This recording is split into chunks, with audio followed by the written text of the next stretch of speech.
All right, good afternoon, everyone. Welcome to today's Mechanical Ventilation and Plumbing Codes TAG meeting. I'm Ben Omura, State Building Code Council member and TAG chair. Let's see. Looks like we got a fair amount of our TAG members on the line. Brandon or Dustin, does it look like we're at quorum yet? I haven't been Um, doing a go ahead. count yet. since I'm not familiar with the members of the group as much as the other tags, it's hard for me to say just looking at the list, but we're probably not quite there yet. We're also in the meeting invite, there was a Teams link that we just noticed got attached to it. So some folks are jumping on a Teams meeting, and I just popped over there to let them know to back out and go to the Zoom link. Hopefully that brings some more folks over here. And I'll pop back over there to see if there's any other stragglers in there. But yeah, I don't know, but we could do the roll call now and see what we got going on. All right, sounds good. Yeah, it looks like we have a couple other folks that have joined. So yeah, let's go ahead and take roll. All right, Ben Omora, Here. Justin Burgo, Here. Steve Hart,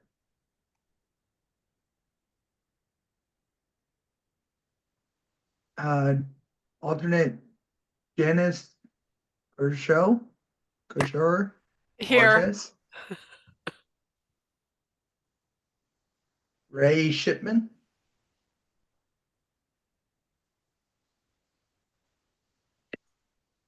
Laura Boyd,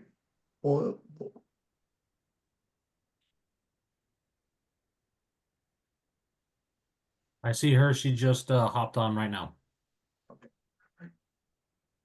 So Boyd, if you can unmute and just affirm your presence. Here. Jaylis Desai, Here. Could you let us know what the proper pronunciation of your name is, please? Shailish. All right. Thank you, Kailash. Thank you. Ted Clifton,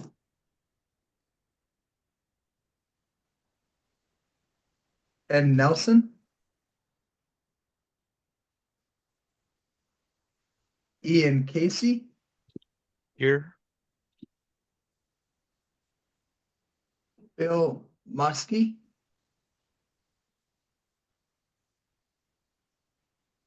Steve Simpson, Here. And Steve, you're going to be jumping over to a phone now? Yeah, here probably in the next 20 minutes. 10-4. Brad McCutcheon,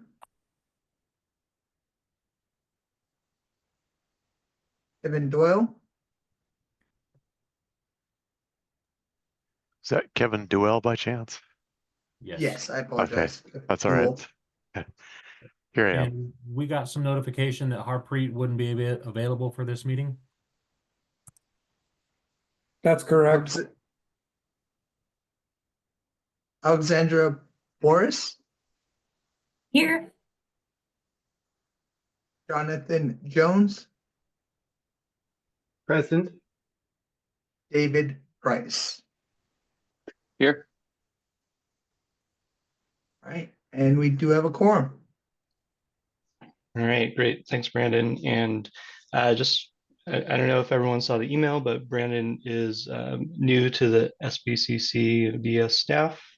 So we welcome him, and we'll be seeing more of him in upcoming meetings. So thanks, Brandon. Thank you.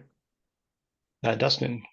I wanted to just expand a little bit. I was planning to introduce Brandon during the public introductions portion of this meeting.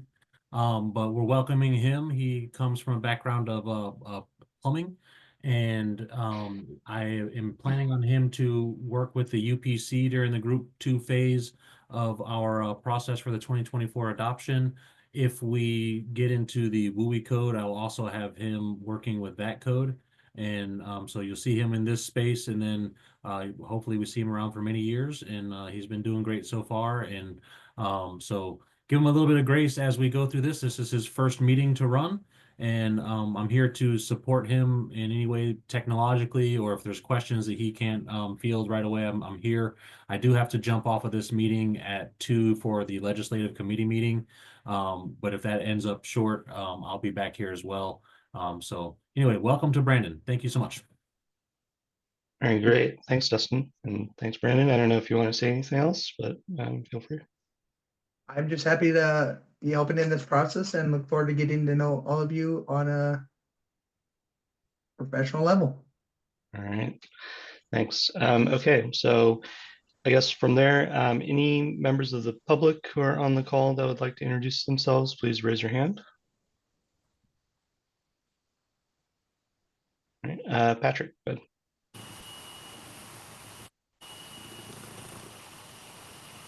Yes, thank you. This is Patrick Hanks with the Building Industry Association of Washington, and just want to say welcome, Brandon. Thanks, Patrick. Larry, go ahead. Larry Andrews with Andrews Mechanical. Thank you. Thank you. Elizabeth, go ahead. Yeah, Elizabeth Torsky with Cascade Natural Gas. Thank you and welcome. All right. Not seeing any other hands. Larry, looks like your hand's still up. Otherwise, let's move on to the next agenda item, which is to review and approve the agenda for today. So we're seeing it on the screen. Any comments regarding the agenda we have today? Mr. Chair, seeing no questions coming up, I'd I would give you a motion to approve the agenda as posted. This is Steve Simpson. Thanks, Steve. We have a motion on the table. Is there a second? I'll second. Second from Dave. Thank you.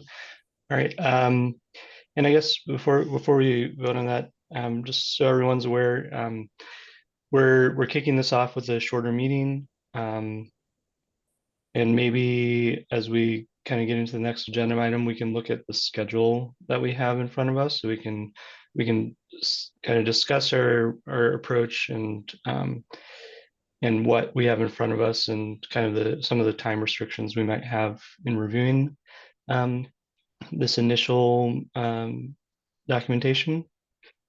So I'll leave it there. All those in favor of approving the agenda, please say aye. Aye. Aye. Aye. Any opposed? All right, motion carries. Let's move on. All right, so the first item we had on the agenda is to review the significant changes document. So Brandon had sent out a draft of this earlier this week, and then I believe an updated version got posted to the meeting information. Is that correct? Yes, that is correct. All right, and this is the 2024 UPC model code changes. And I believe the format is similar to how we had reviewed the International Mechanical Code and International Fuel Gas Code in the previous set of tag meetings. Larry, go ahead. Has the plumbing tag looked at all of this stuff or not? No, so that is what we are kicking off today. Okay. So this is our first go at reviewing some of the model code changes, and then getting into the existing state amendments. Because I see it's an accepted change on there. That's what I was wondering. What's that about then? So I'll let Dustin and Brandon respond to that. I believe the way they handled it for the mechanical and fuel gas code is that the staff had reviewed all of these ahead of time for us, and then have provided a recommendation on how to incorporate the changes for the two relative documents. So go ahead, Dustin. I will say that is a pretty accurate summarization of what's there. So just to point out the components of what we're looking at here, it's a tabular format where we have some columns in there that are going to be running all throughout the whole document. The particular column where you see accept change in a colorized colorization of the square is a staff recommendation based on a cursory review. And the reason to accept a change or deny a change really only relates to whether or not a state amendment exists within these portions of the code. So when we get into the existing amendments portion of this, we will also have some recommendations there based on if the change in the model code is identical to existing state amendment language, the recommendation would be most likely to repeal the existing state amendment and adopt the change in the model code. If there is additional language in the model code, the recommendation is going to be modify the existing amendment. And so through the document we have right here, most of this is going to be with a staff recommendation to accept the change because it doesn't impact our existing state amendments for the most part. So if you see a blue square, it means to incorporate that new model language into our state amendment. And if we had something in there that's orange to not adopt, most likely it's in a section where we already are not adopting those code provisions. And so I'm hoping that that's gets us down the road to say, we've analyzed the changes and now we're looking at the, expert opinions coming out of this group to colorize the recommendation of the technical advisory group. So that staff recommendation is a cursory review and the member recommendation is the goal of this group to fill in this stuff for presentation to the committee and then to the council. So we haven't had any journeyman plumbers look at the plumbing side yet. So I would say no, the MVP tag is the tag assigned to handle the uniform plumbing code for the 2024 code change cycle. That change to have the tag composition change a little bit happened before I stepped into the managing director role, but it was set at the outset of the 2024 code adoption cycle. So is there going to be changes that the public can send out to this committee or not? At the next step in our process, so the initial part of our process is to evaluate on the base level what the changes are, and we produce the significant changes to the model code and existing amendments comparison to the 2024 code. We publish that out. The whole intention of that is so that folks who might want to recommend changes to the model code or existing amendments, they can look at this report and say, oh, the technical advisory group has considered what I want to bring already, or they haven't, or if the recommendation impacts what they might propose. The whole point of this process is to inform on what some of the changes are and prime the public and anybody else who wants to submit code change proposals on where the changes are occurring. And then it's once we get to the proposal periods, the whole code is open for proposals from the public. Thank you. And Dustin, similar to the mechanical and fuel gas code, will staff be publishing an integrated draft of the plumbing code following the initial tag work? So are you saying that in the fuel gas code and mechanical code, Krista produced a integrated draft? I believe so. I'll go back and check, but I believe that was the result. That wasn't it wasn't part of the planning for this one. It's not that we couldn't do it. A lot of the integration is displayed here in this report. It's just you don't have the context of all the surrounding code sections in there. So we've done our bang up job on integrating the new code language in comparison. So you'll see red text being significant of Washington State Amendment language.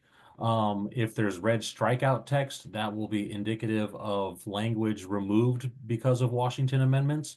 And then in the blue text, for example, here, underlined blue text will be significant for the changes made in the 2024 document that is additive.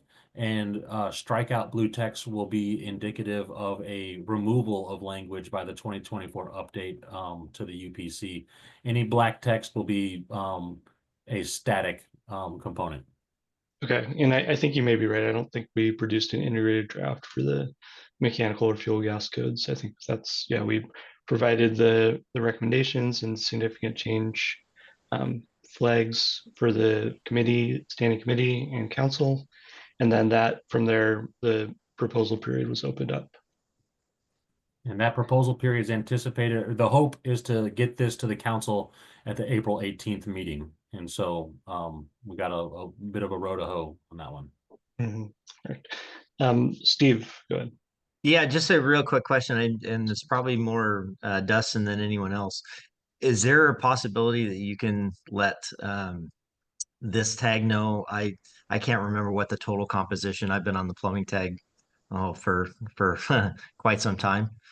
Can you let him know? Can you let us know? This might help Larry on the composition of the mechanical plumbing tag, whatever the MVE tag. Excuse me for butchering the 3-letter word No there. worries. I do get the intent there. But yes, as a deliverable after this meeting, I'll have Brandon send out a list of members, what the seats that they represent are, and some basic contact information if you guys want to reach out to folks within this group.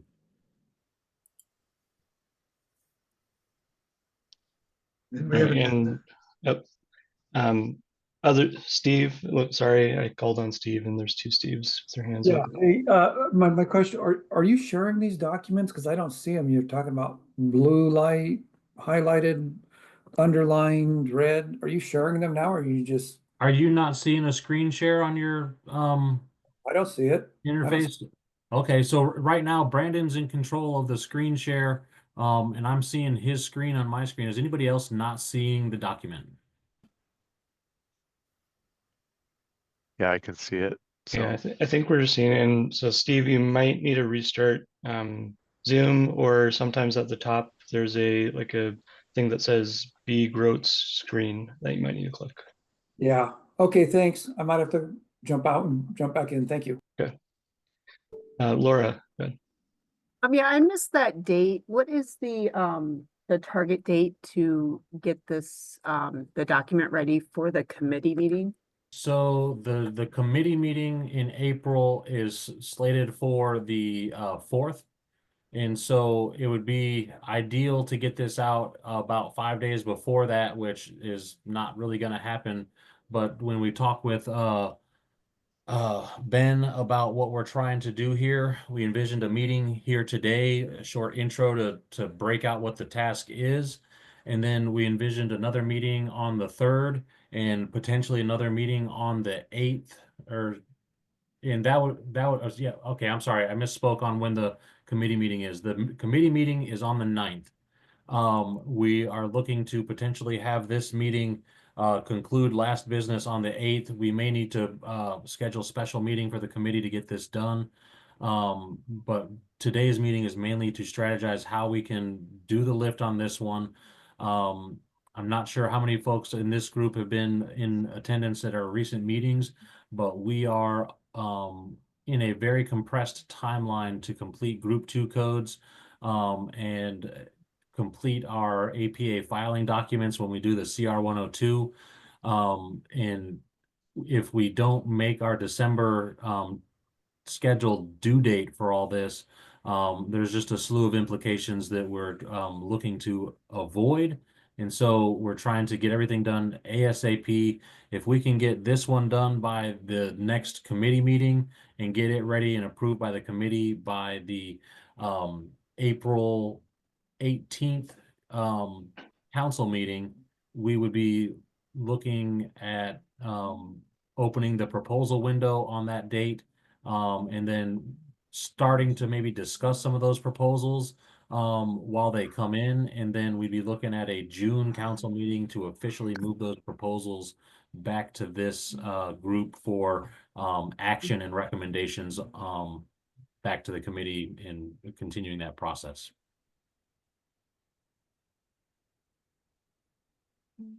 Larry, go ahead. Yeah, so just to clarify, so the blue writing, Dustin, is that the 24 code that's been inserted in there? Is that correct?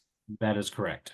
Okay. And Dustin, so the blue is changes to the 2024 model code in the new edition, correct? Yes, so when we go through there, so unlike the ICC documents, IAPMO doesn't have an online version that specifically highlights where the changes are. They're still reliant on the margin markings. So Brandon has done an awesome job, in my opinion, of going through here and identifying those changes. So the blue text changes are really changes from the model 2021 code to the model 2024 code. And then all the black text is just existing Static, model the code stuff that language. didn't Yeah. change between the versions. And then maybe we'll see some sections that have the red text, which indicates the state amendment. Yeah, you'll see most of that in the second report. We would have to, we might need to make sure we're correlating all of that within this particular document. I think it's in there, but there's always the room that, we missed something. And so more eyes are going to make this product better for the end user, which is people who want to write code proposals. Right. And then I guess before we start getting into some of this, similar to how we conducted the mechanical and fuel gas code, I think, as Dustin mentioned, we're reviewing model code changes, we're comparing them with existing state amendments, and then providing recommendations to the committee and then to the council. So we're not here to formulate code change proposals on the fly. Obviously, we don't have enough time to do that, but it's really to confirm that what's in the model code is not inherently conflicting with existing state amendments and other provisions that we might find, and flag those on to staff and the council for further review, and just kind of set the stage for opening up that proposal period for the public to make and propose changes.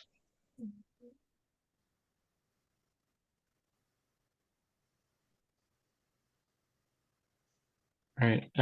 Anything else? I don't know if any of the tag members or other folks on the call have any thoughts on best approach, or if there's certain areas that they've already been looking at on the model code side, and they've already identified some things, so we can identify them as we get to those sections, or any other thoughts on kind of best approach for handling this as we move forward. I had just a couple thoughts on it. I think there could be one of or two tacks potentially taken on this one, where the folks in attendance here today volunteer to chop this up and take specific sections and come back and make those recommendations before the group and then discuss amongst the group. Or the group as a whole could just take the documents, review them, make notes as they need to, and come back and then just be prepared to talk about the document as a whole.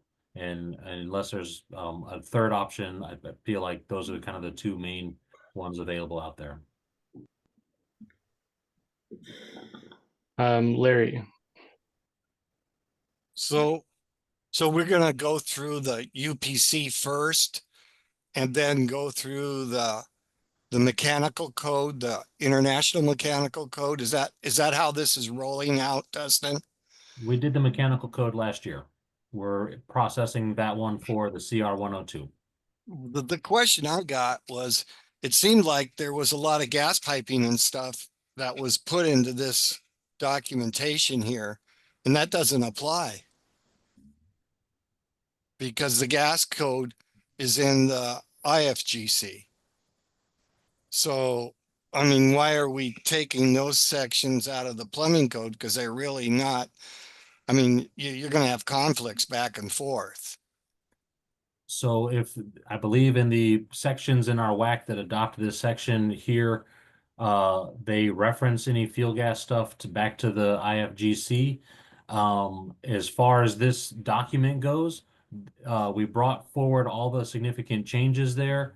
In the existing amendments section, we talk about the amendments there. If there's a specific section that's not adopted, hopefully we have it accurate in here that the accept change portion's not there, and it's recommended for not incorporate into our current amendments because that section is not adopted. So we could just skip that section, is that right, Dustin, to speed things up? Well, I mean, potentially, yes. If everybody here is comfortable with saying that that section is just wholeheartedly doesn't apply, yes, we could skip a whole section. But for the most transparency, staff decided to include every change in the book that we could identify to make sure that we're not necessarily discounting the importance of any specific change. Okay. All right, Steve, good. Hey, Dustin, I'm in favor of looking at the entire document and not proportioning this out to, an individual for section or area, expertise. I'd rather see everybody take the document in its full capacity and exercise their experience in every level from chapter 1 all the way through the appendices. So that's my opinion. All right, thanks, Steve. And yeah, that's how we did it for the mechanical code. Obviously, it did require some time to go through everything. So yeah, I think that might be a good approach to start with, and then we can see if we need to take further action to accelerate things, just to get it through everything. And then Dustin, one last thing, kind of tailing off what Larry had mentioned. We reviewed the IMC stuff. We haven't reviewed the IRC mechanical code sections yet, because those IRC is part of group 2. And I was looking, I didn't see if there were residential code tag meetings scheduled yet. Those are not quite there yet. So that report is just a little longer than what we have going on for the UPC. I'm still working to get that one done, but I am also focusing on the mechanical sections to bring back to this group so that we can get that going as fast as possible. And so when that's ready, I'll bring that to you, Ben. It may not be on the same time schedule as this particular code as far as getting proposals and stuff done. We're having to shift and pivot where we can. Got it. And that's probably going to be beneficial for our tags workload as well, if we can offset things. Yes. All right. All right. If there aren't any other. Larry has his hand up. Oh, okay. All right. Thanks, Larry. Thought that might have been up there. All right, and so obviously we've got a lot to do. So unless there's any objections, I think we should just start going. And I know we haven't had a lot of time to review. The model code's been out for some time, but we haven't had this comparison document available to us before this week. But I do feel it would be beneficial to get going with the time we have scheduled, unless there's any other thoughts from TAG members or other folks. Sounds good. All right, and yeah, it's similar with the mechanical code. If there's sticky items that we come across, we can always defer those to the next meeting for now, but obviously we want to try to avoid that if we can. All right, let's scroll back up and start taking a look at the model code changes.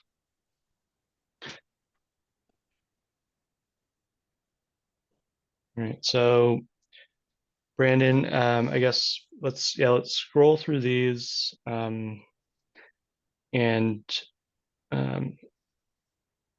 if any tag member wants to make a motion regarding either a single line item or a grouping of items, feel free, and we can go through to review these.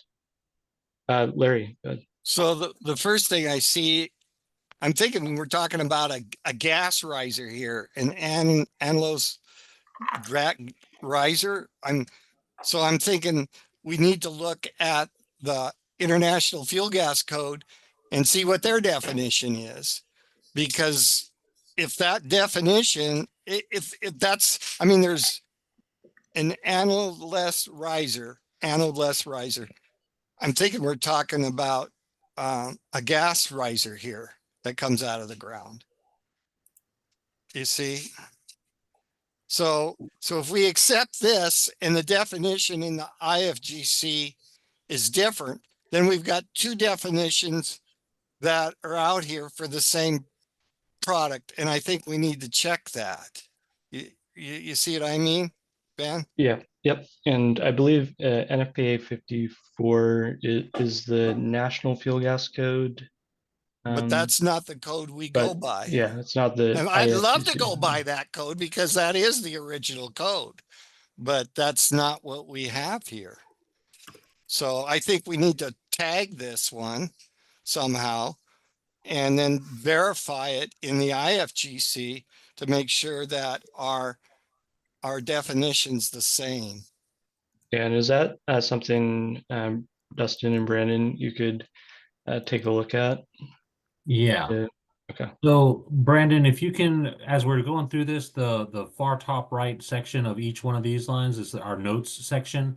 If you could just put in there and highlight that cell to check against the NFPA 54. Right. Steve, go ahead. Check against IFGC. Oh, sorry, yes, IFGC. Okay. Thanks. There Thanks, you go. Kevin. Hey, I want to back up to 104.4.5. And I know we're not there yet to talk about modifying in the language here. I see that suspension or revocation. That last portion of it says in violation of other ordinance or regulation of the jurisdiction. We're not at the point of pointing this out yet, but I want to see to it that RCW 18106, 150, 400, and 440 are applied in this section here, so that jurisdictions cannot get around allowing those who are not plumbing contractors to obtain a plumbing permit. So on that one, I would consider that one a code change proposal needed. Okay, Yeah, I think that's what Steve was suggesting, and maybe in the other comments, we just kind of enter that in as flag for potential code change proposal. Yep, this is just a moment of to make clarification, put it on the docket that I want a code change there. Thank you. Okay. And maybe even note it that Steve Hart had mentioned it. Thank you. Right, and then as we move through, it would be helpful so we don't have to go back to the items if we, for the model code changes that if we don't take issue with what the blue change is, that we're making motions to accept the staff recommendation and recommend to the council and committee to accept the change. Larry, go ahead. Can he make the code proposal change? That's fine, right? Yes. So, okay, so we got a commitment from him to make the change? Yeah, Steve is now flagged to Okay, assist good with deal. making the Okay. code change. And as far as motions, Mhm. I'd like to suggest we group those rather than like hit every definition, just like do the definitions after Yeah. we've reviewed them. Yeah, and I guess I'm speaking to the section 104.4.5 here that we're looking at. Oh, I see. Right. Well, motion to approve as to accept as staff recommended, or whatever the right language is. All right, thanks, Kevin. Is there a second for that? I'll second. Thanks, Dave. Motion and second to accept staff recommendation to accept the change for section 104.4.5. All those in favor, please say aye. Aye. Aye. Aye. All right, any opposed? Great. Motion carries. Thank you. So yeah, let's move to the definitions and see if we can review these, and as Kevin suggested, maybe do a motion to capture all the ones, maybe accepting some of these that we have questions on, like the first one. Right. Right, so I think we're looking at appliance now. Oh, Oh, sorry. Larry, good.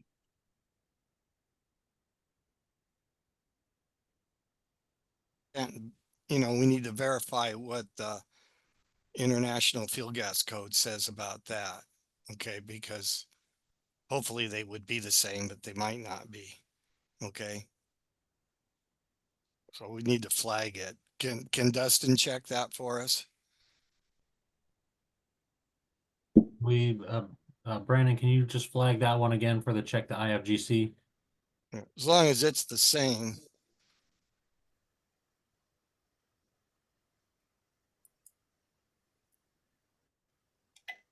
And it's not IFGC 54, it's just IFGC. All right.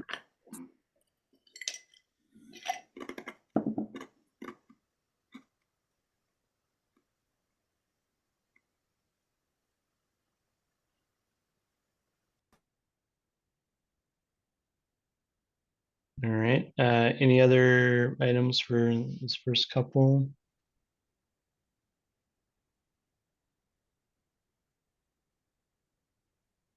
It looks like they added another NFPA 54 reference to metal chimneys down here.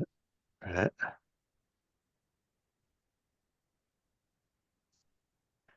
And then you got gas piping down below. We need to make sure that that's the same for the IFGC.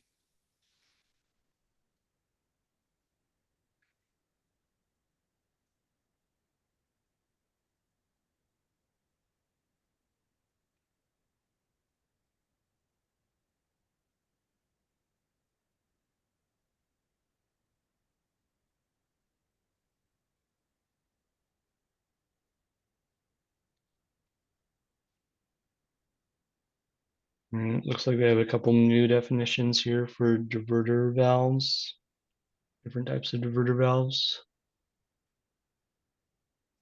Steve. We may want to cross-reference that with what to be in the soon future ONWS rule through the DOH to make sure that we're in the same neighborhood of what a diverter valve is by their definition versus this definition. I think it's WAC 246-275. Thanks, Steve. Dustin. So I just want to point out that the IFGC is not the only thing applicable here. So for 1927.031 subsection 1 subsection B, it says the International Mechanical Code published by the International Code Council Incorporated, except that standards for liquefied petroleum gas installations shall be NFPA 58, the storage and handling of liquefied petroleum gases, and ANSI Z223.1/NFPA 54 National Fuel Gas Code. So I think that the stuff we have in here flagged for just IFGC should reference the other codes here as well, just as a comparison. Yeah, the 58 propane. Yeah. So I'll just And I don't know how you're going to do that. What if they each have different definitions? What are we going to do? Well, we'll have to address it, and if there's one that belongs in the plumbing code and maybe also the IFGC, we can talk about that. But I just wanted to point out that we do have NFPA 54 as part of our adoption as well. Not 54, right, Dustin? It's Yes, 58. No, 58. I also just said NFPA 54.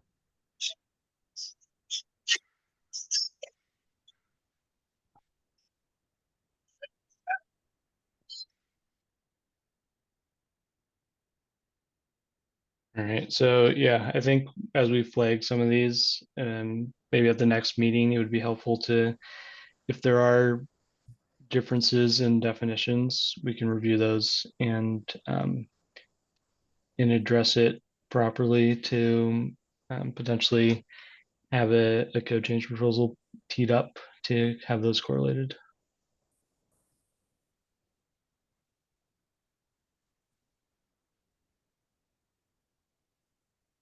All right, and then question for Steve for the WAC section that you had mentioned. Would that just be for the rainwater diverter valve or also the non-potable It gray would water? hit for the non-potable. And that's 246-275 hyphen. I wasn't familiar with 275, so I'm just looking. I don't know that that's the right number, so. It's not adopted yet, but it Oh, will. okay. And I don't think that some of those definitions won't change.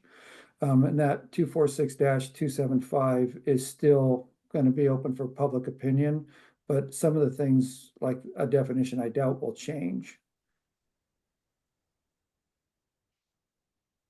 And Steve, do you know when the adoption date is for that? I assume it's going to be before this code, but Yeah, it was 2 years ago and they're around the bend, so excellent. it should be, I'm hoping this year. Yeah.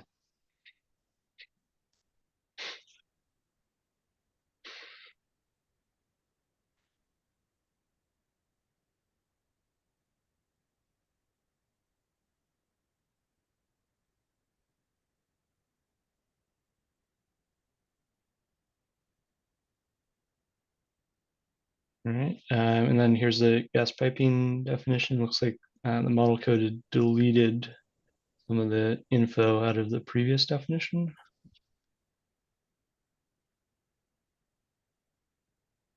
Larry, good. I mean, hey, Dustin, can we get an exact definition of what a 54 that they're asking for in our code before we go on much further? And the reason why is because we're coming into the venting of appliances and a whole bunch of Ratha stuff. And it was under my impression that I'm a 54 proponent. I want you to know that.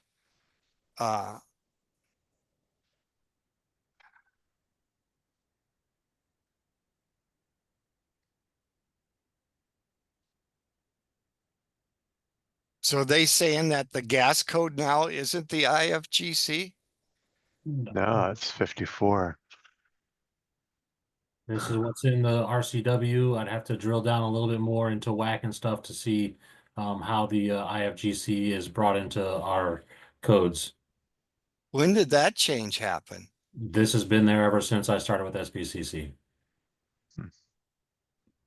Yeah, but you haven't been here that long. I mean, Well, like a season or something. So this is the most recent change in both in 2024, 2018. That specific part wasn't changed in 2018.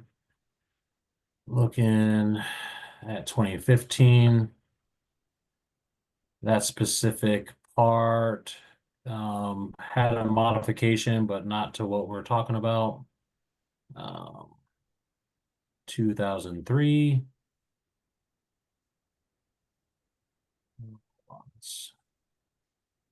Because they've been over here in the gas code school, they've been teaching the international fuel gas code for years. And I know they just bought new books here the other day for it.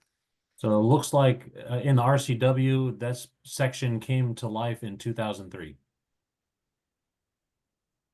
I think that reference, yes, that reference to NFPA, or excuse me, to NFPA 54 and 58 was only specific to liquid petroleum gas, though. So natural gas would still fall under the International Fuel Gas Code. Yes. And then if we're looking at the WAC in here, I'd have to get in. So that's only the portions of 54 that apply to 58. Is that, but it looks like it's changed to me. Nothing's changed, Larry. That it's still the same. The 54 and 58 are still the same. One code just talks about installation and the other one talks about handling and storage of LPG. They're both directed at LPG. The IFGC is directed at natural gas. So that's okay. Okay. Okay. That's what I thought too. So that means we've got the plumbing code, which should be the same as 54 because they merge together. But then you still have the IFGC that we have to make sure that it and 54 and 58 are all the same. 54 and 58 will be the same. But the question is, does these references in the plumbing code match the IFGC? Okay. It's not gonna matter. We don't adopt chapter 12.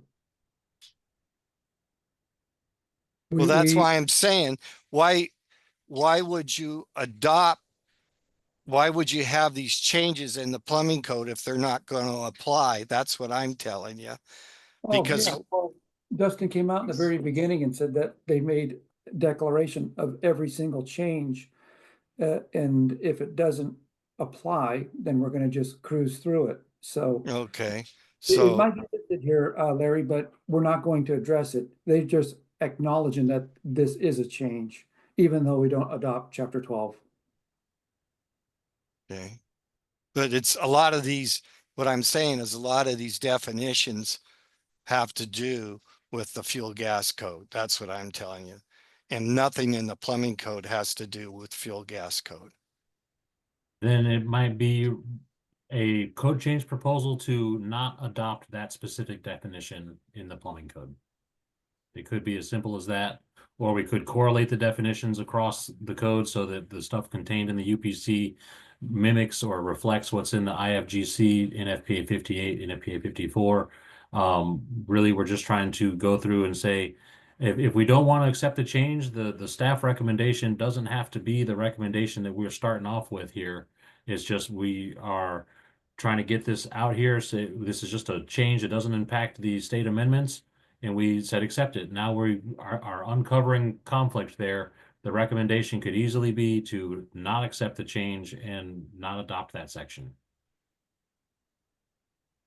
I think the best is to verify with the IFGC if it's the same.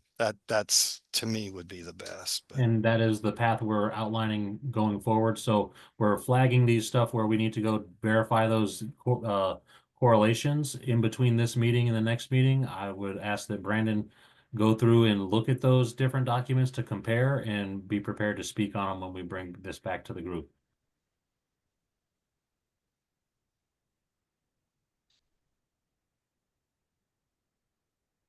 Sounds good. Great. Dave, good. I just wanted to mention that some of these definitions might have kind of dual purposes. So for example, the appliance definition might have to do with certain parts of chapter 5 that address water heaters, whereas there's an appliance definition in the International Fuel Gas Code that addresses fuel burning appliances. So I don't think we want to get too wrapped around the axle trying to make every definition match each code. We can kind of just go with a definition in the code that applies to what you're looking at. Thanks. I think that would be a great approach if we could frame it that way. And yeah, if there are conflicts that are creating confusion, we can discuss those further. But read. Okay.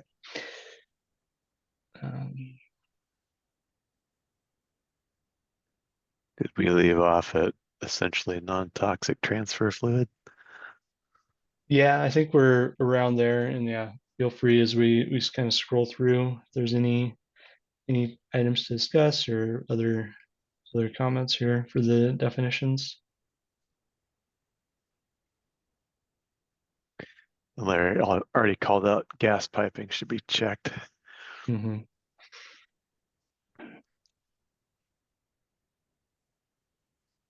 Did I say Gary? I meant Larry.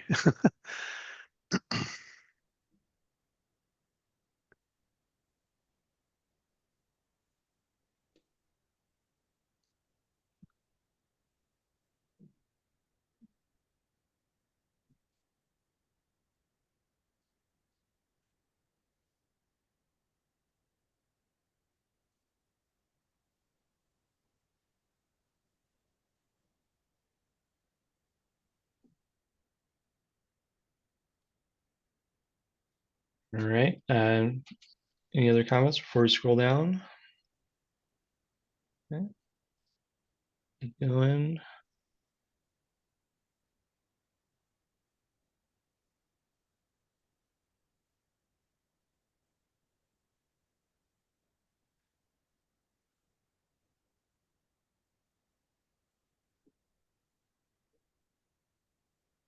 All right, and then looks like the vented appliances might be another good one to check.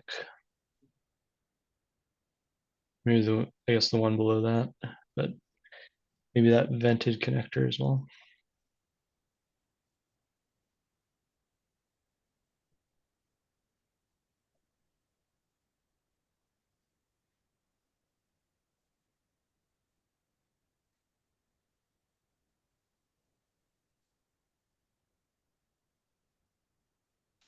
And that looks like that brings us to the end of chapter 2. Oh, yeah.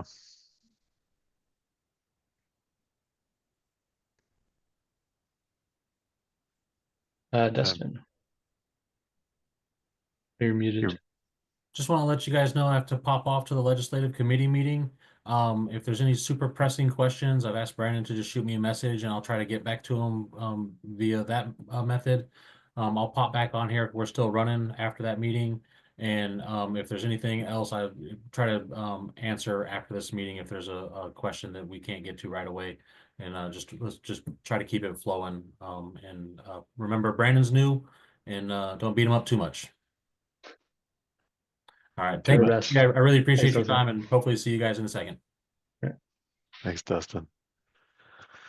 So I'm trying to formulate a motion here to accept the section 2, except for research to be done or something like that.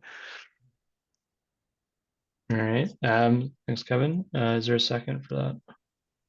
A second. Yeah, I'll give it a second. This is Steve. All right, I think we got one of the Steves as a second. Thank you. All right, so motion is to accept model code or recommend accepting model code changes for chapter 2 definitions. I guess accept the ones that we have flagged for definition review. Right. All right. Any comments on that from TAG or members of the public? All right. Hearing none, all those in favor, please say aye. Aye. Aye. Aye. Any opposed? All right, motion carries. All right, thank you. Let's move to chapter 3.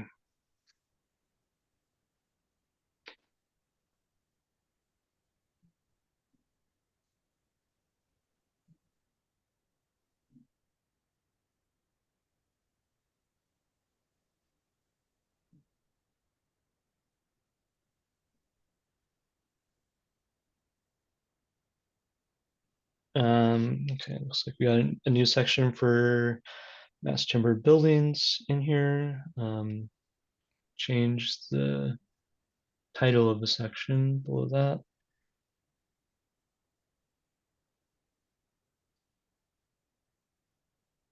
And Brandon, you had a comment in here for one of these. Yes, some jurisdictions, oh shoot, allow plastic taped threads, and doing a blanket ban may cause pushback. You guys can take the note, not take the note. It's just something I thought of. Which one is that?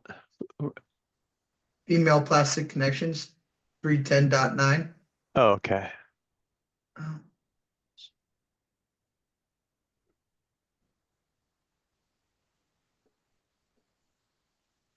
So plastic can't go into metal.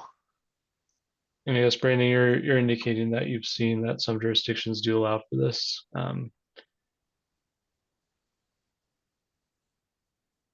Steve, good. Yeah, it just says, just on my personal preference as a farmer, we're talking female plastic threads, or are we talking male plastic threads? Just clarification question. I was speaking on female, and this is Well, and it's specifically female tapered. Okay, yeah, I just wanted to make sure, and female plastic threads are probably no good, in my opinion. And I agree with the jurisdictions that are not allowing them. There's an exception for parallel female thread. Just this is a prohibition against tapered. Just interesting distinction. Steve, do you have anything else, or I'll move it to No, that Larry? was it. That was just my comment. All right, thank you. Yeah. Oh, Larry, good. Yeah, what I'd like to see in there, we're using the female thread that has a stainless steel wrapper around the thread, and we have not found any problems with that. And we've been using those quite successfully now for the past 4 or 5 years. And I like that better than the male thread. And here's the reason why. When they cut the threads in there, even though they're using Schedule 80, they still, that male thread can snap right at the end there. We've seen them snap there, where the female with the stainless steel band around it, I mean, I've never seen one fail. And I'm heading to go to IAPMO and tell them about that, but it is spec to do that. I mean, the manufacturer of the fitting is spec to do that. Thank you. Steve. Yeah, backing up to 301.6, for other comments, again, potential revised language, adding AHJ to item 1.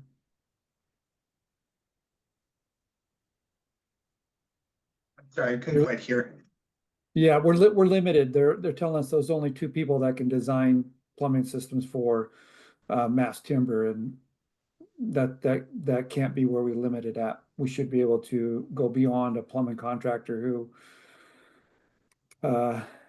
may or may not have the skills, or a design professional may or may not have the experience. So we need to add AHJ and let us vet those skills for mass timber.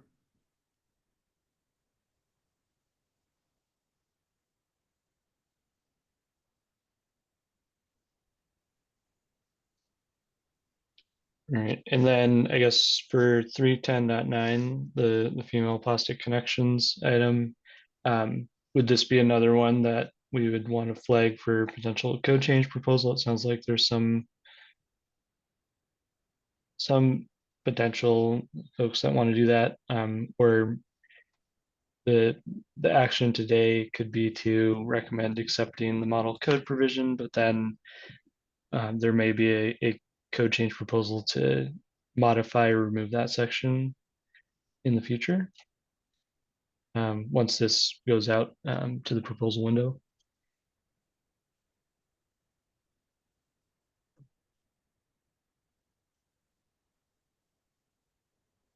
Yeah, we don't necessarily need to take action in that regard today.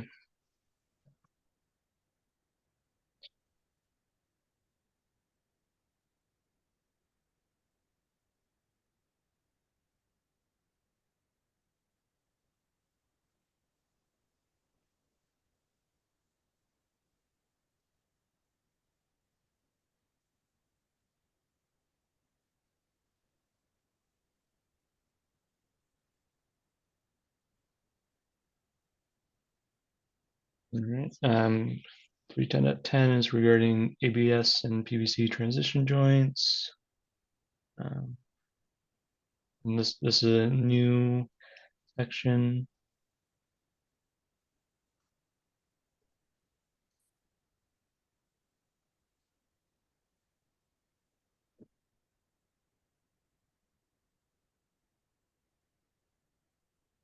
All right. Let's keep going.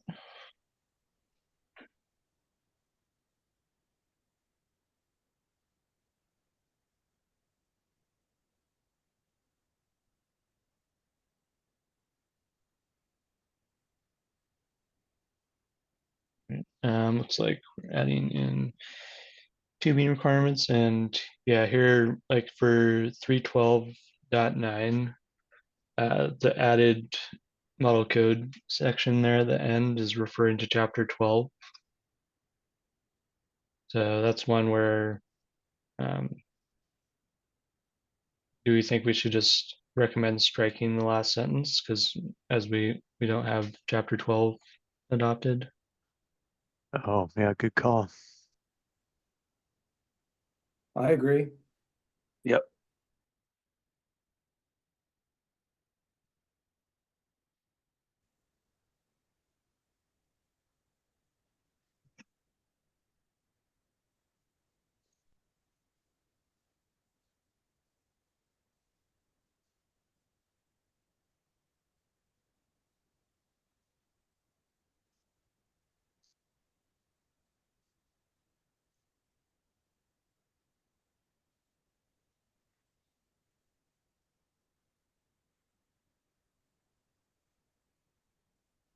Yeah, it looks like yeah, I guess they removed the exception. I wonder if that was in our code previously.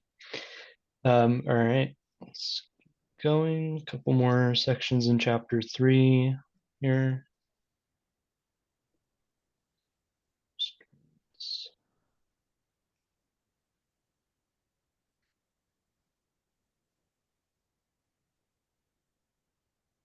Good deal.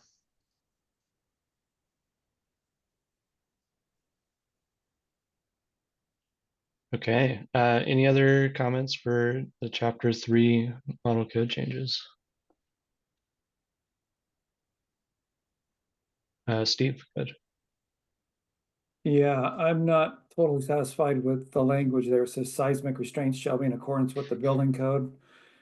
Um, I don't know if that's a solid enough language. It's too ambiguous. Either define a chapter or a seismic zone, something to that effect, something more specific.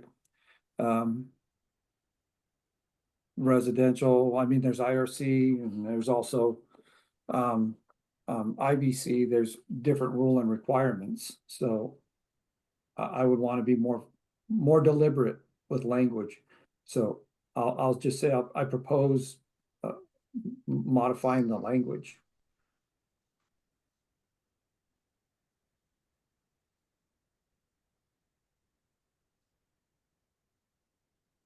Right. Yeah, and I think where what we're doing today, I think it would probably be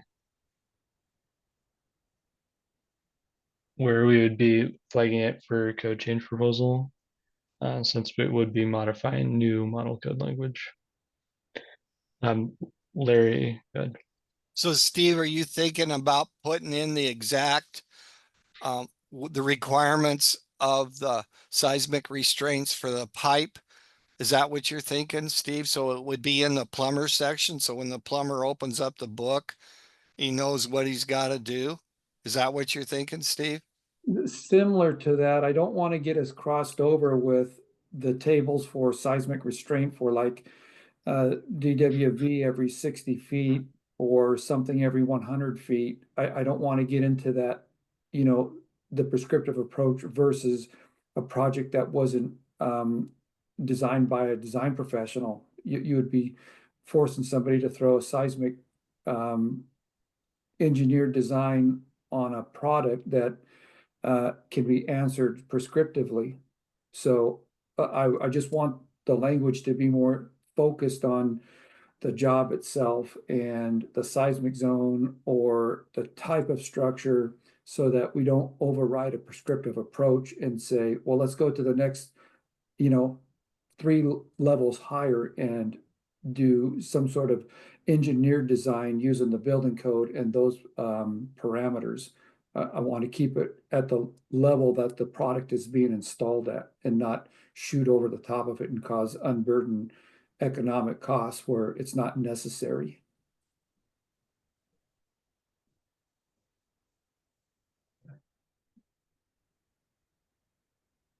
Yeah, and I mean we have some examples from like the mechanical and other codes that similarly reference seismic support or anchorage requirements, where it has somewhat of more descriptive language, I'd say, but it's still ultimately referencing the building code for the requirements. Larry, good.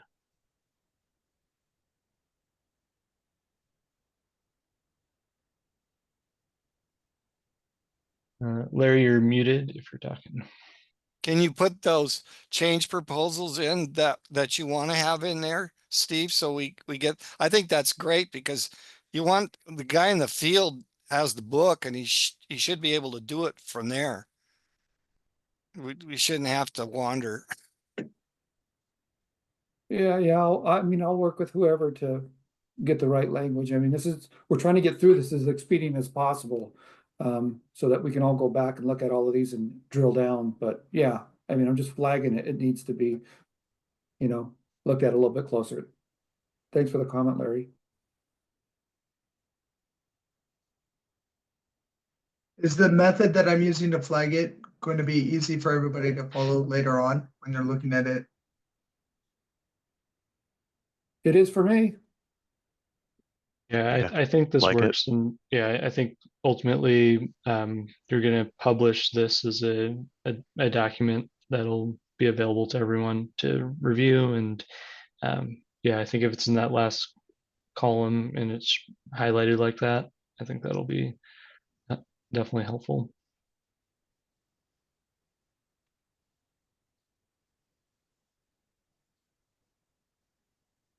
All right. Any other thoughts for chapter 3?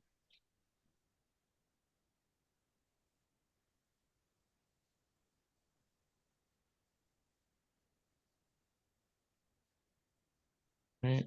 Would anyone like to make a motion regarding chapter 3?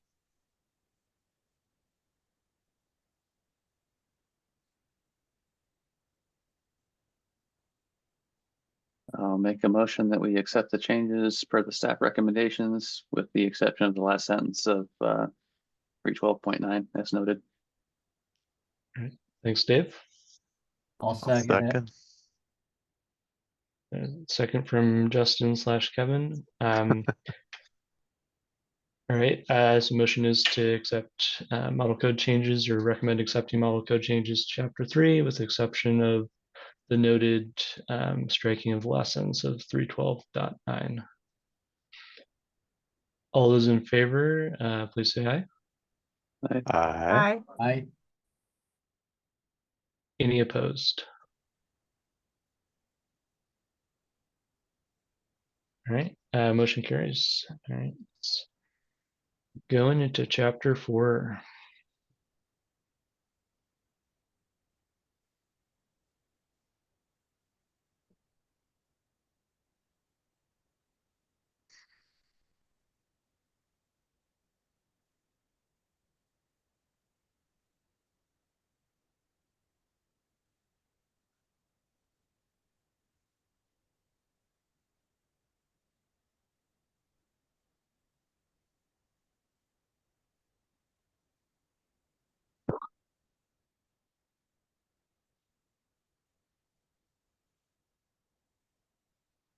Okay, we got a couple of changes to flange fixture connections here, and then looks like fairly minor editorial changes to closet rings.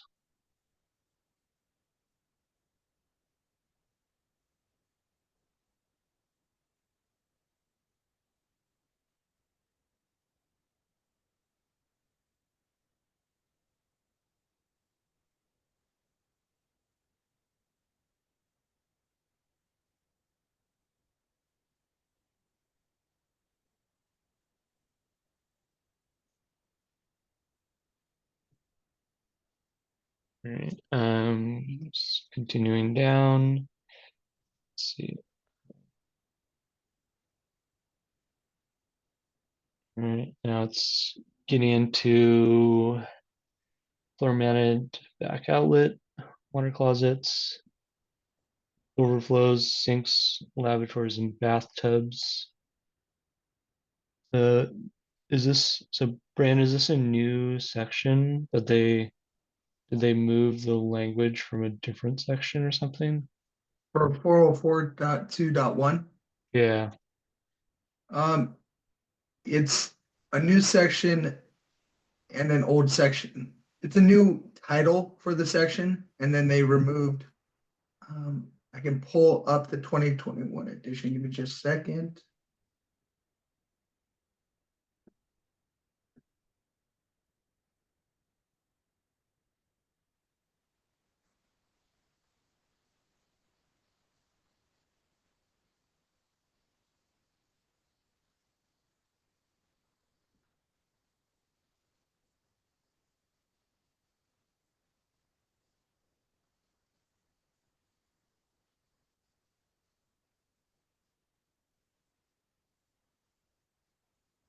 Yeah, so it's a new section that also took over parts of the overflows.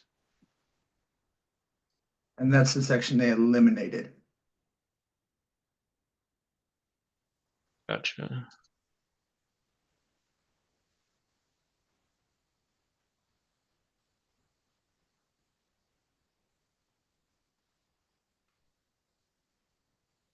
Okay, yeah, it looks like what they're doing is to create subsections for these different fixture types. That's my Correct. understanding. Okay. It all was just incumbent of one section before. Got it. Okay. All right. Let's keep scrolling unless anyone has any comments.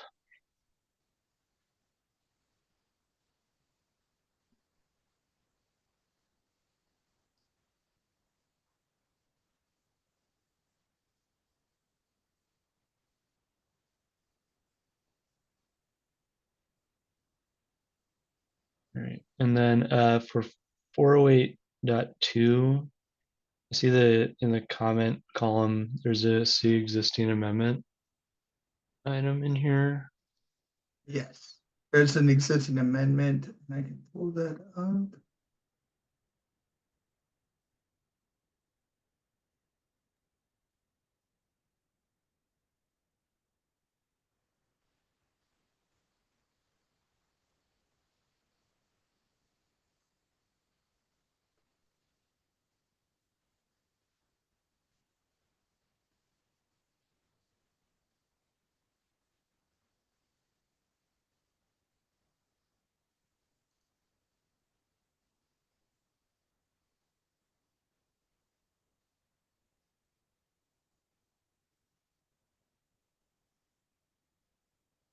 Jonathan, sorry, let's see your hand up.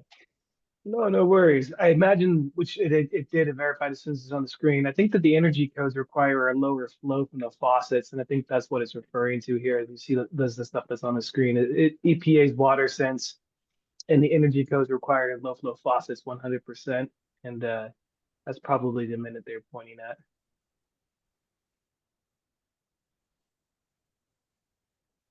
And I was reading that as 408.2.1, or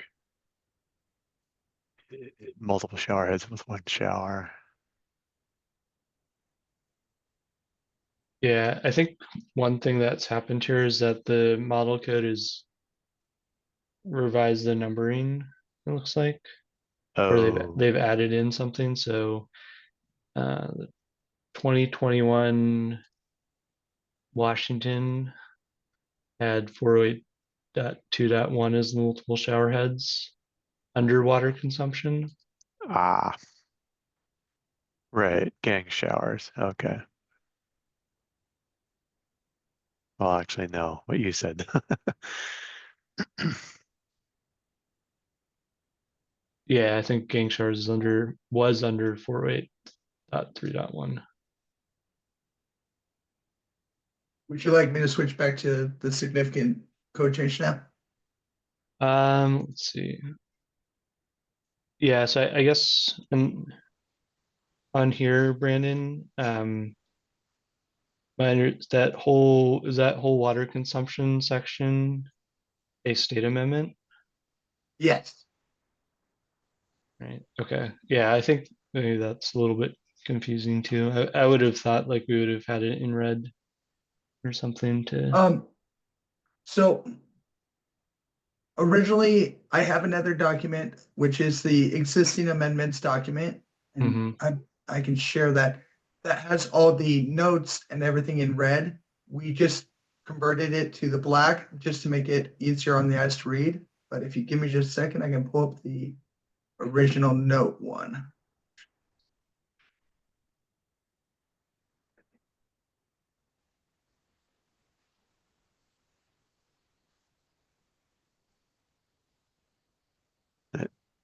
While we're doing that, it seems like 408.3, the original exception, or excuse me, original amendment is more stringent, 1.8 GPM, Mhm.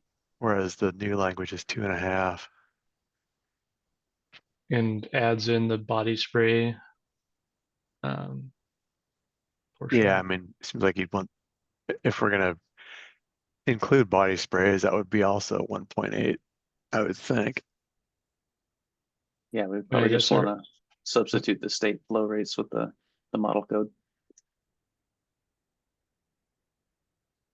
And And then we have to be aware of that too, that the state model code is also subject to there's an RCW that tells us that we have to approach Title 13 of the California Code, which forces us into EPA water sense. So we may have specific rules that apply in the state for consumption of conservation of water, but that gets all overrode through, and I'd have to dig up the language and I can find it for everybody so that we can share it, but that's why those numbers vary.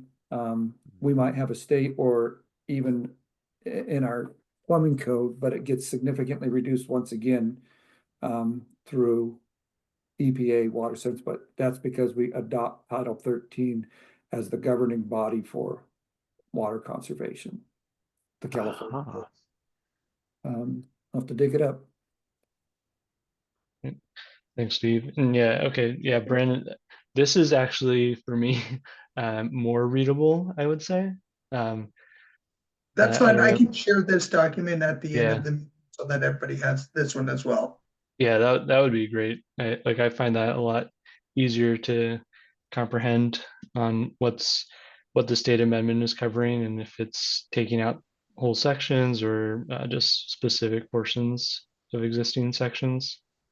So yeah, that would be super helpful if you could circulate that. We're not reviewing the existing amendments yet, but even just for like comparison purposes, like we're doing here. Okay. You want me to switch back though after you guys read this, or do you want, what are we feeling? Yeah, I think so. Unless anyone else has, I think yeah, we've identified and where the change is happening, and somewhat of what's being changed on the model code side. It seems like we have existing state language for the first sentence, but not the body spray stuff, obviously. Yeah, so I feel like we have to modify what's coming in here. Yeah, I think our recommendation here is likely going to be to retain the state amendments to the portion of the model code that is included. And I guess should we accept the model code language for the body spray stuff now and pending future code change unless. We can also accept it with the amendment. Right. Oh, okay.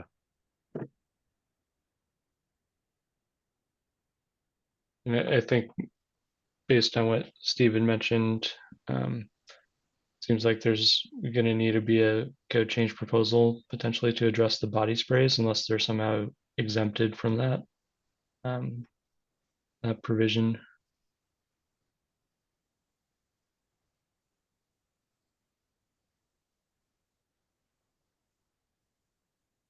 Yeah, I guess you're right. We can't start editing this at the moment, right? Because it's not our job.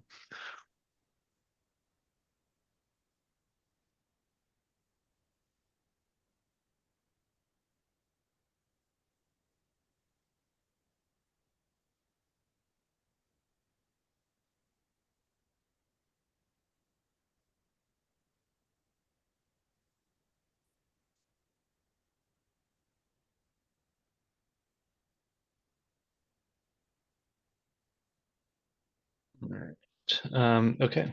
Let's keep rolling. 408.4. I think this was another one in 408.4 of the top section. Sorry, Brandon. Let me scroll up a little bit. Sorry.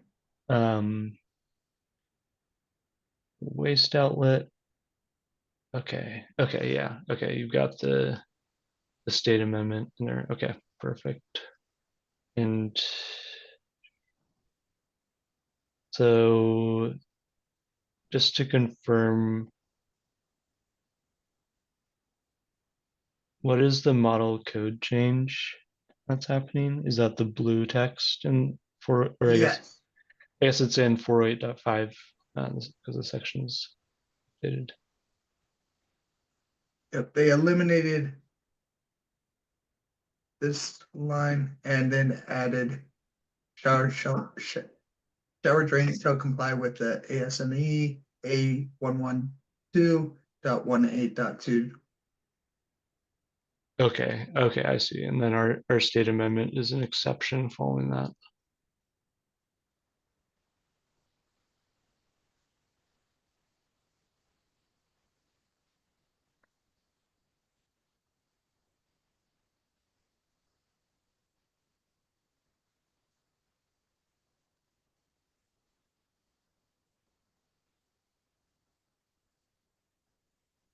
All right, let's see, 408.6.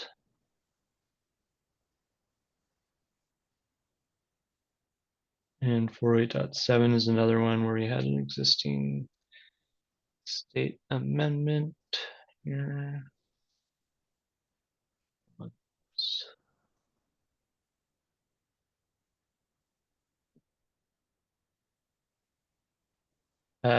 Okay, Brandon, would you mind switching over to that Not a problem. yeah, the red text version? Yep. Helpful for shower compartments.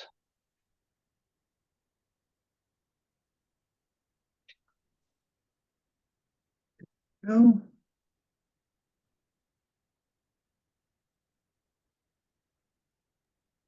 Can you expand that, make it a little larger?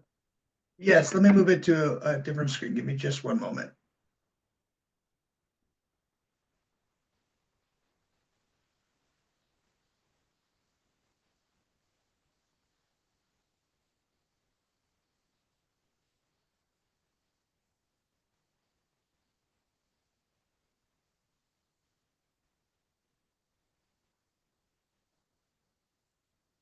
All right, and then yes, let's scroll down to There we are. okay. Okay, so we have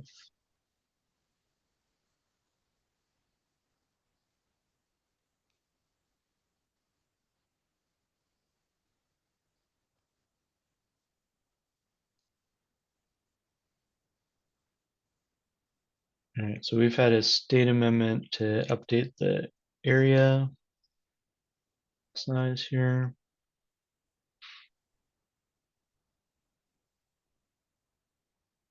Would you like me to switch back to the other one so you can re-see it? Yeah, I think so.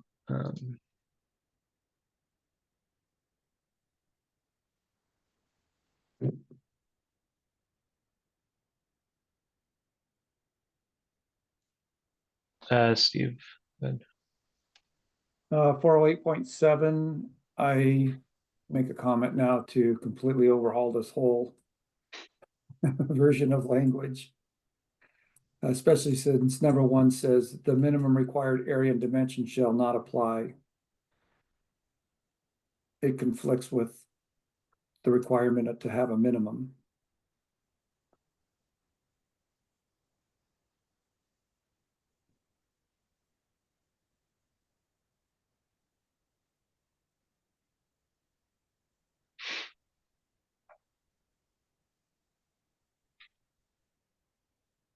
You're talking about like exception 2. Correct. Yeah, that exception allows you to make some changes to an area. What happened in this code section right here, this 408.7, You have to go back to read the IPC and its overall dimensions. That's where this different language here of 1024 comes from and so on. But this code section is an amalgamation of those two code books that somebody thought it would be a good idea to take the best parts of each one and make it into one compliance. Well, when they did that, they didn't think far enough advanced or didn't have enough input in doing so. And it's a code section that contradicts itself. So we need to fix it.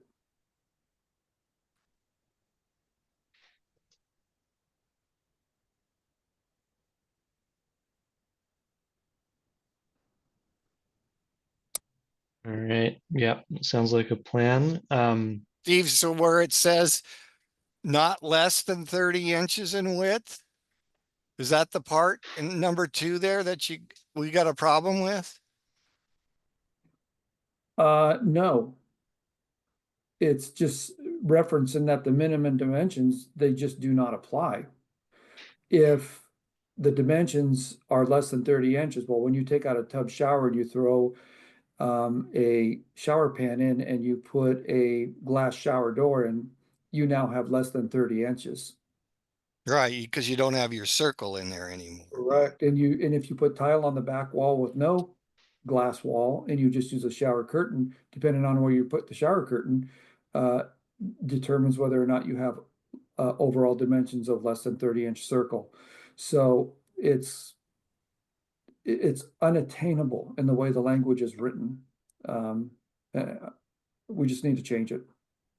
But isn't that why most of the I don't know of any shower bases 30 by 30. They're all 32 by 32, right, Steve? The minimum size? That's if you intend to just this second sentence was in connection with removing a tub shower and putting a shower basin and using an 1.5-inch trap arm versus a 2-inch trap arm. When you do that, you take that tub shower out and you put that shower pan in, you lose that dimension.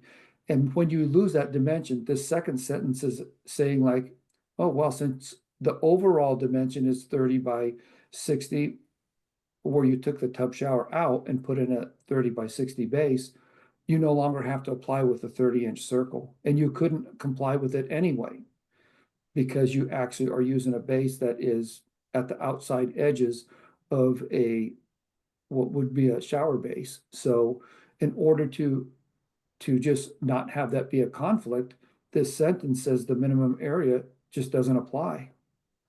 Yeah, I could see where when you take the tub out, then you wouldn't have that. But a tub's always been considered enough room to shower. Well, I mean, we won't get into the Yeah. the debate here because we're chewing up time. But yeah, Larry, that comes out a different date. You'll see my language when it comes out. Okay.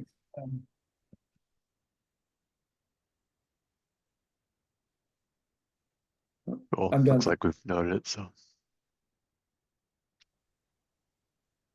Brandon, I guess the other thing I would say for that one is that I think you want to retain the existing amendment info that we do have in regards to the sizing mentioned in the first part.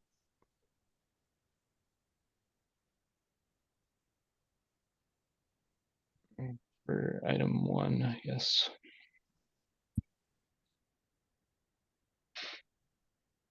That's a good catch.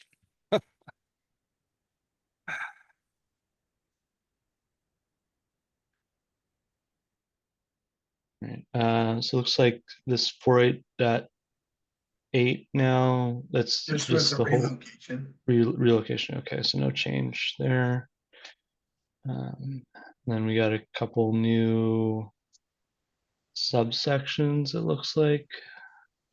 And it looks like this one, looks like this one did not, it ran through again to address the blue language, or the blue writing. Let me pull up those sections.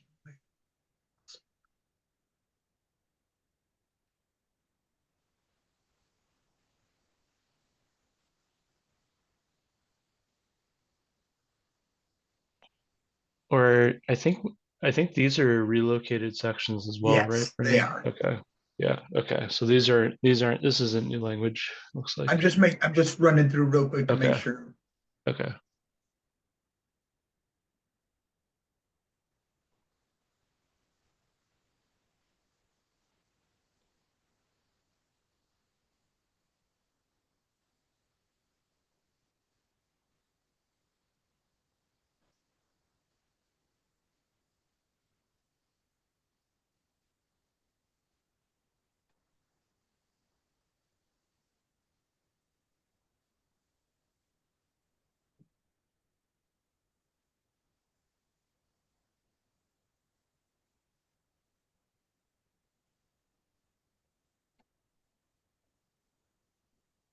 Okay, so it does look like there's some new language in 408.8.5, which was previously 408.7.5. Yes.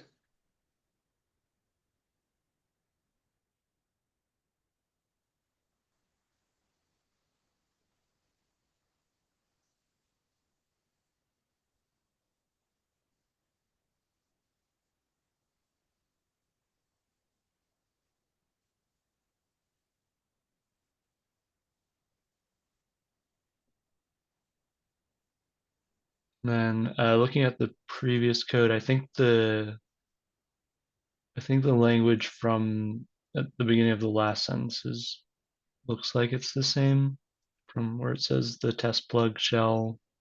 Oh.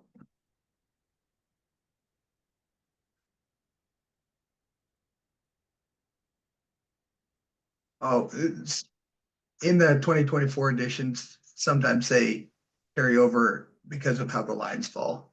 Oh, okay, gotcha. Okay. No No worries. worries.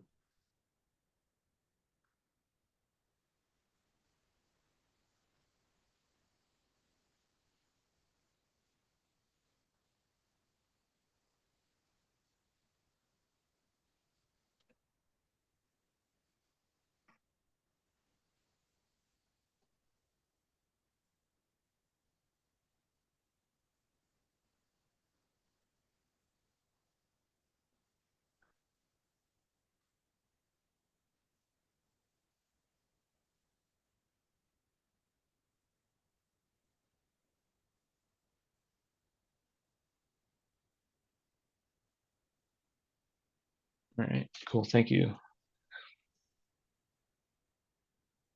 All right.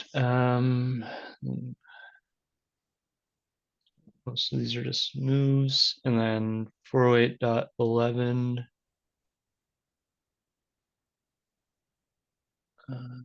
It's moved, and then 409.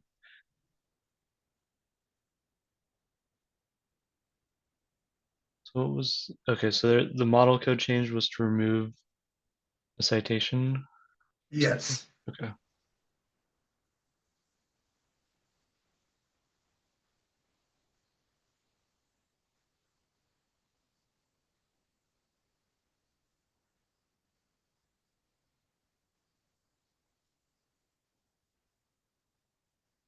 Or let me reword. I'm going to reword that.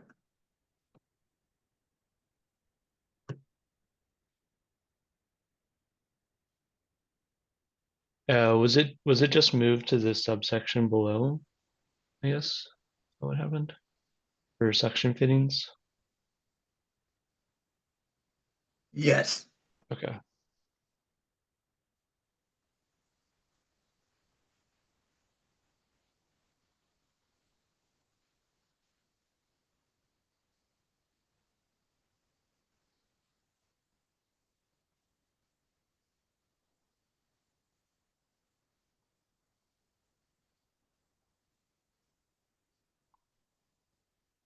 All right. Yeah. Okay. Yeah. But looks consistent.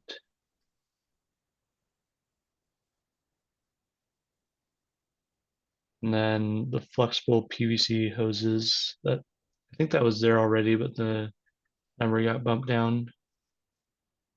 And then Yes, it got bumped down, but it also added the reference location. Yeah, it looks like it added the reference to the ANSI standard. Yep. Or I guess it's still the same IATMO standard, but it added the slash ANSI. Is that just question, is that how we reference those IATMO ANSI standards right now?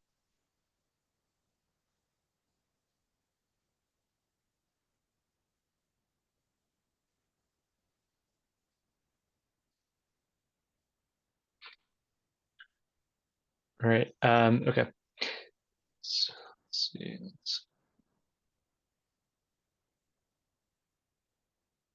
All right. So next, we're into section 411, or water closet seats.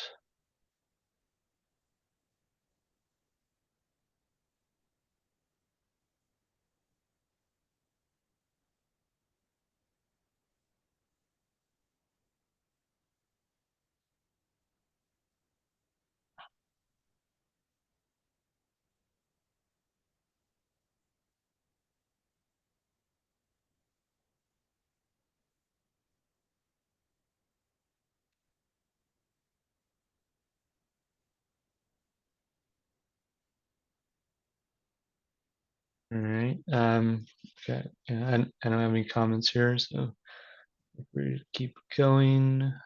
For 411, 414.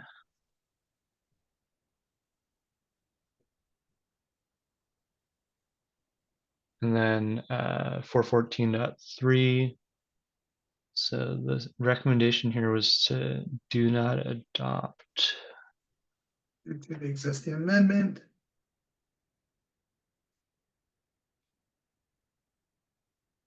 Yeah, can we take a look at that? 414.3. So the state amendment was to remove the section 807 air brake and just indicate an air gap. Yep.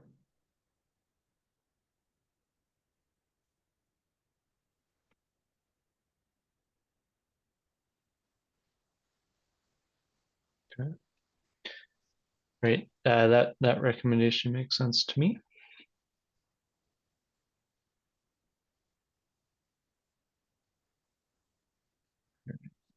Then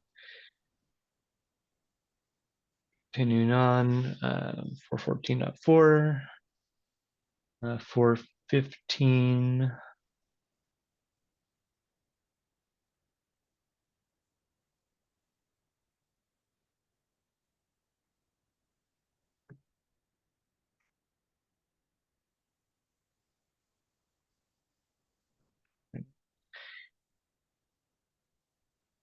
Or 17.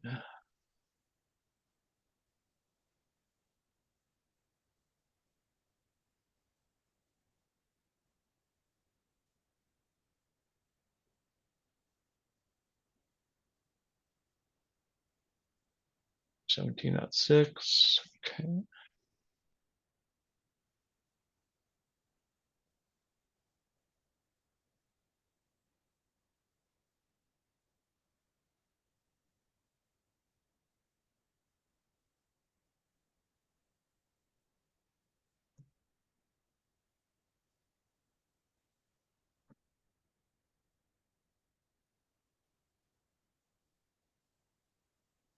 Right. And then looks like there's a big new section for 417.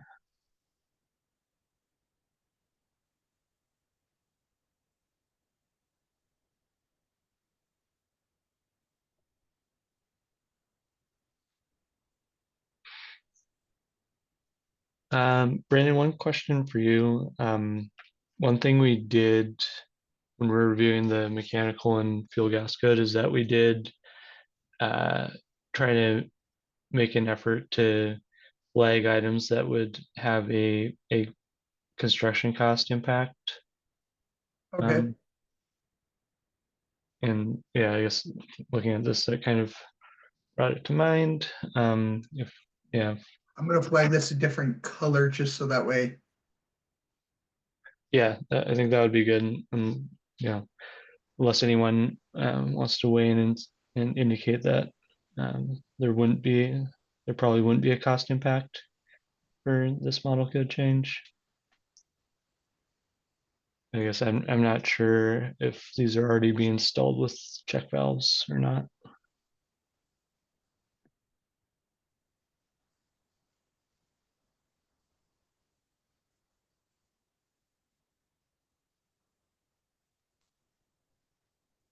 I don't think they're currently required to be provided with temperature regulation, temperature limiting devices.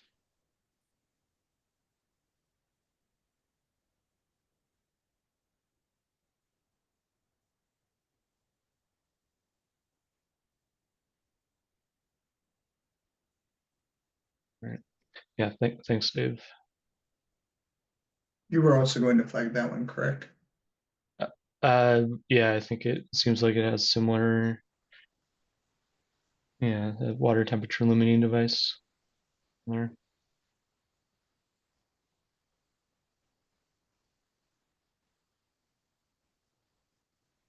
Let's see, 420.2. This one, so this one we had looks like we had a state amendment on. Yeah.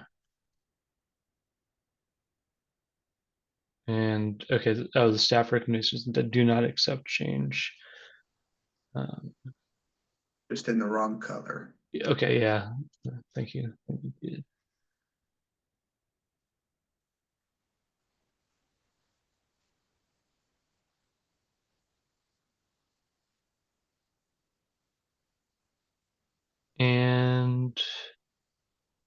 And I guess for this one, Brandon, it looks like the model code change is to include laundry sinks into the exceptions. Is that correct? Yes. And then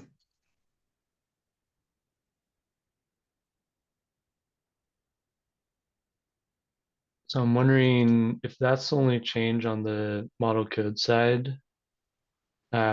Maybe the comment or recommendation here would be to accept the model code change along with the state amendment. So and then take that portion out of the state amendment. That the model code is incorporating. Yeah, I think the only change to the model code here is they're saying laundry sinks instead of laundry basins. So it's really a clerical.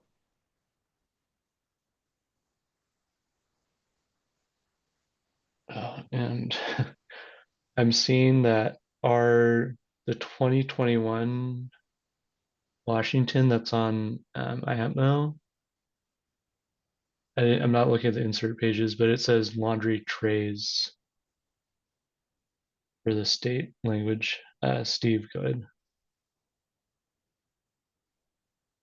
Yeah, I think some of these naming conventions are going to have to be cross-referenced with what I just found in my notes that I will send to you, Ben and Brandon, is that it's the California Code of Regulations, Title 20, 1604 and 5, which define water consumption, which actually override a lot of these, and they go into the naming conventions by fixture specificity in how they call out a certain type of fixture, whether it's used in this fashion or in this area by that name. They come out with these different names that have different levels of rate flows. So what we see right now may not actually be incorporated into that 2.2 gallons. We might have to change the verbiage to match that California Code Title 20, which gives us all of our water consumption requirements. Got it. Yeah, I think yeah. So maybe, Brandon, let's review that with what we're provisions that Steve's gonna forward to us.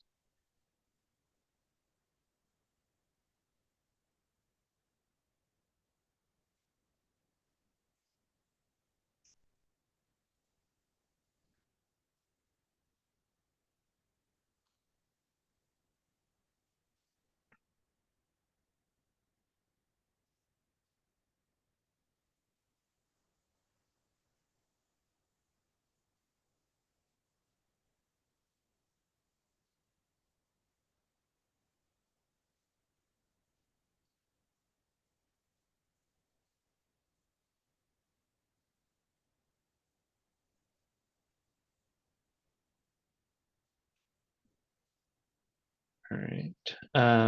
Okay, so moving on to 420.3.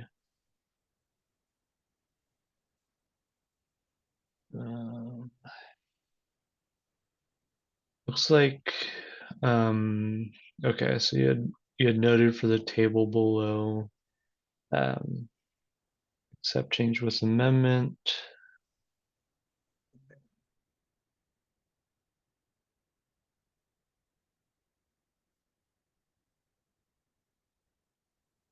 Okay, so the model code is adding in the table.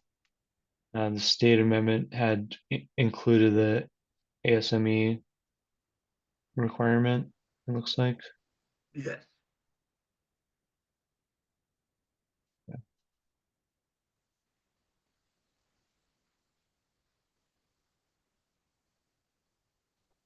Good stuff. Yeah, I think the language might need to get revised a little bit. It's like in accordance with table 420.3 and ASME, some blah blah blah, and shall be equipped. So I don't know. I think there might be some editorial changes to make the wording go grammatically correctly. Jonathan, go ahead. Mine is just an apology. I have a doctor's appointment that could not be moved, so I do need to leave just a couple minutes early, and I do not believe I changed the quorum. I just wanted to inform everyone. All right. Thanks, Jonathan. And yeah, it looks like we still would have quorum. So. Yes.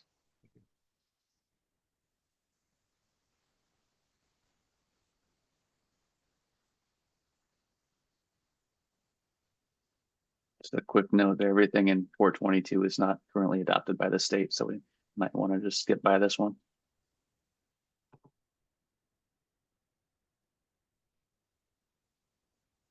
And I guess for that one, Dave, does the state, let's see, do we,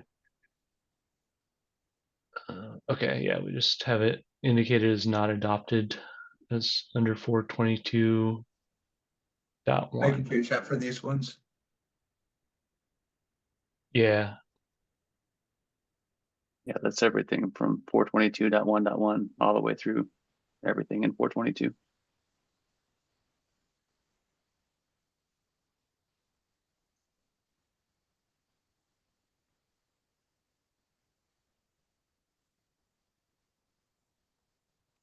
all right, that's yeah, excellent.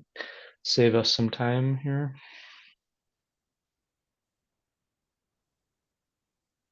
All right, and that is chapter 4. So I guess before we go on to chapter 5, want to go back, review anything, make a motion regarding chapter 4. Let's try and make a motion. Hopefully it's not too complicated, but I will move to go with staff recommendations for all sections of chapter 4, accepting those that are not adopted by Washington State, and knowing that all those sections affected by current state amendments will need to be reviewed for potential code change proposal. All right, thanks, Dave. Is there a second? I'll second. This is Or I Kevin. second. All right, thanks, Kevin. All right, so motion is to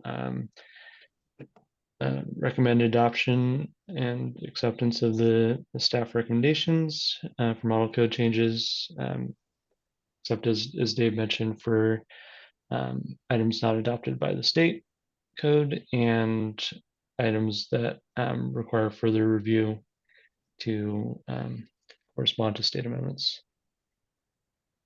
All those in favor, please say aye. Aye. Aye. Aye. Aye. Any opposed?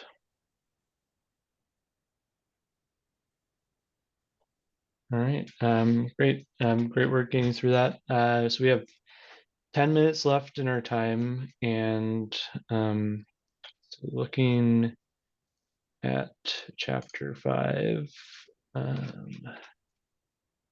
think it might be a little bit more than we can get through. So I guess I would recommend leaving it there for today and picking up at the next meeting from chapter 5 for model code changes. And definitely recommend everyone to try to go through the model code existing amendments and have items ready to discuss. So we can just continue going through these at a fairly quick pace for the next meeting. Allie, go ahead. Thanks. I think that sounds good. I just wanted to double check section 422.7. I don't see it in the state plumbing code as not adopted. So that is definitely, and actually 0.6. So those are definitely not to be adopted. Right, they all have to do with specific things that are part of the building code. So we refer all the fixture partitions and that sort of thing to the building code and state. So their new sections 422.6 and 422.7 are new sections in the model code, but they would also not be adopted as part of our not adoption of everything in 422. Okay, just making sure. Thank you.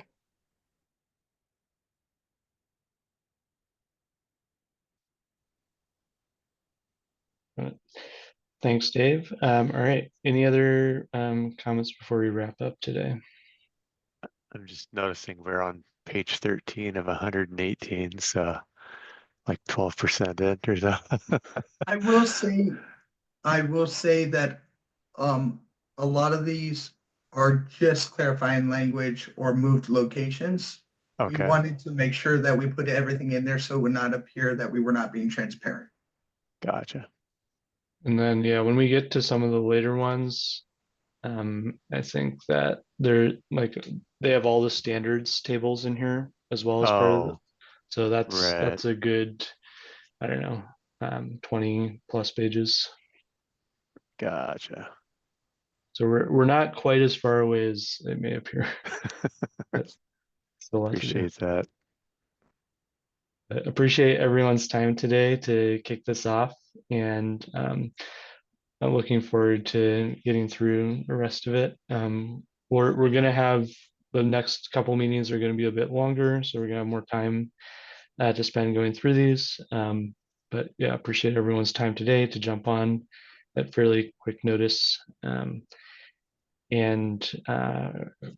Brandon, I don't know if have we sent out the schedule for the next meetings yet? I don't believe we have, which I fully plan to do this afternoon after this meeting, with sending out the preferred existing amendments document that has all the notes and previous alterations. And I can do that this afternoon after this meeting.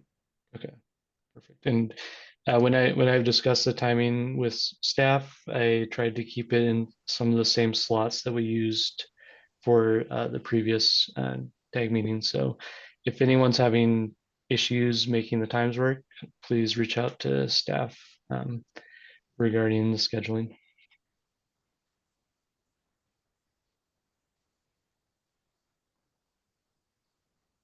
All right. If there's nothing else, I think we're good to adjourn. Thank you.